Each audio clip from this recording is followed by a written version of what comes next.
Bonjour Saint-Nicolas-Chigan. Lundi, le 22 août dernier, avait lieu la séance du conseil municipal. Et fidèle à mon habitude, je vous fais part des faits saillants, des principales décisions qui ont été prises lors de cette soirée.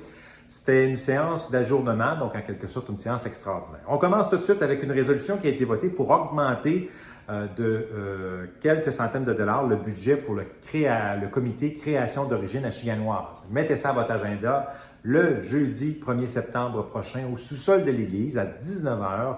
Tous les citoyens sont invités à venir assister au grand dévoilement public des créations d'origine achiganoise. Qu'est-ce que c'est les créations d'origine achiganoise? C'est quoi le quoi? Alors, c'est COA. C'est inspiré directement des fabrications d'origine caxtonienne, donc qui ont été une appellation contrôlée locale, qui a été lancée à Saint-Élie-de-Caxton par Fred Pellerin et sa bande il y a quelques années. De ça, Onaki ça a fait des petits, ce projet-là. Donc, il y a Saint-Camille qui a lancé les fabrications d'origine camilloise, l'île aux Coudres, les fabrications d'origine marsouine, et le Petit Saguenay, les produits originaux du Petit Saguenay, les POPs. Eh bien, nous, Saint-Roch-d'Achigan devient la 5e municipalité au Québec à lancer notre appellation locale contrôlée pour des choses uniques au monde qui se font chez nous, que ce soit des personnages, des produits bruts, des produits transformés. Il y a différentes catégories. On va en nommer 5. Donc, le jeudi 1er septembre à 19h.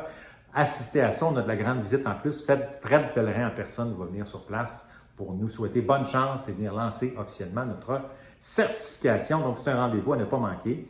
Également, on a adopté une résolution pour renouveler notre contrat avec l'autorité 911 de prochaine génération. Donc, évidemment, c'est un service qui va de soi. On a adopté également une résolution pour l'embauche d'une perle rare qu'on a trouvée pour le poste de coordonnatrice de projet. C'est une femme qui va rentrer en fonction donc le 29 août prochain. Vous vous souvenez, dans les faits saillants précédents des séances, là, on avait fait appel à une firme de ressources humaines pour nous aider au recrutement de ce poste-là. Bien, ça a porté fruit, c'est une bonne nouvelle. Donc, une personne qui va venir nous épauler à temps plein pour la mise en place de plusieurs projets d'importance et d'envergure ici pour notre municipalité. Également, on a donné un contrat pour les travaux de réaménagement de l'intersection Armand-Majot-Nord et le rang Saint-Charles, donc la Rivière-Sud également. On veut refaire cette intersection-là pour la rendre plus sécuritaire, plus adaptée pour la circulation automobile. C'est pas très sécuritaire actuellement. Donc, c'est un contrat d'un peu plus de 800 000 $. On a eu 2 soumissionnaires. On était avec le plus bas. Et donc, j'ai pas de date encore. On n'a pas de date officielle pour le début des travaux, mais le contrat a été donné. Dès qu'on a une date, je vous en ferai signe. N'ayez crainte. Donc, pour ça. Ensuite de ça, on a adopté une résolution pour et ça, tenez-vous bien. Donc, une signature de l'entente d'impartition avec le ministère des Transports du Québec pour la réfection de la route 339 à la hauteur de la montée Rémy-Henry. Tout le monde passe par là. C'est le sujet de l'heure. Je m'en fais parler. C'est une route qui appartient à MTQ, évidemment. Donc, la route 339, la rue principale, là, à la hauteur de la rue de l'Épicerie. C'est tout croche. Il y a beaucoup de nids de poules. Ça revient à chaque printemps. On a fait une entente. Donc, on a adopté une résolution pour une entente d'impartition pour faire les travaux à la place du MTQ, dans la mesure où ils valident nos plans et devis.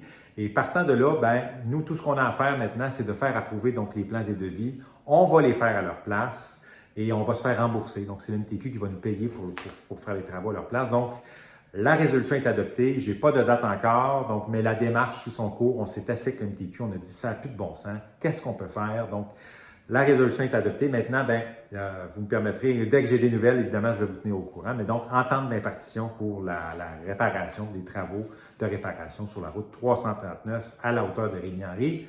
C'est pas du luxe. Puis évidemment, j'ai envie de crier Alléluia, mais tant que c'est pas fait, c'est pas fait. Alors, donc, on garde le cap, on travaille fort pour que ça se fasse le plus tôt possible pour éviter d'avoir un autre printemps bordélique sur cette artère-là. Et finalement, on a adopté une résolution pour des réparations de la surfaceuse à glace. C'est un montant d'à peu près de 3 000 $. Notre surfaceuse à glace était due pour des réparations. Donc, on a adopté une résolution pour procéder à des travaux d'entretien, rénovation, réparation. Donc, voilà. C'était les faits saillants de la séance du conseil municipal du 22 août dernier. C'est toujours un plaisir de vous rencontrer. N'hésitez pas à m'écrire et au plaisir de vous rencontrer. Salut Saint-Roch!